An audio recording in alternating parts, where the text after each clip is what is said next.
I am the Tofu Golem. Please enjoy the video. You need to confirm the basics before changing settings so nothing limits options.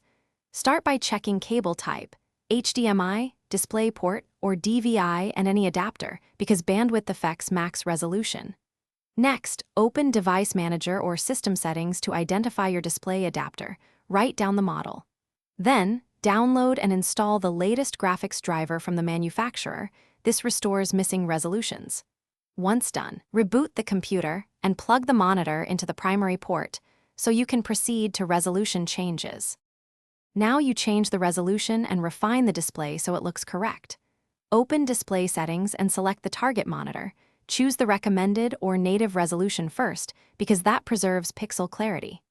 If options are missing, go to Advanced Adapter Properties to change the refresh rate and check for multiple displays. Make sure scaling is appropriate to avoid fuzzy text. Then use the monitor's on-screen display, auto-adjust, input select, and picture mode to align timing and color. This fixes most mismatch issues. If the native resolution still isn't available, create a custom resolution in your GPU control panel.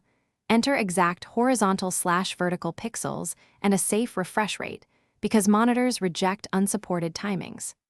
Test at a lower refresh rate like 60 Hz and swap cables or ports to rule out bandwidth or pin issues. If you see artifacts, black screens, or instability, reset display settings or roll back the driver to the previous version. And finally, boot into safe mode to undo recent changes if necessary. Thanks for watching. Consider subscribing if we helped you today.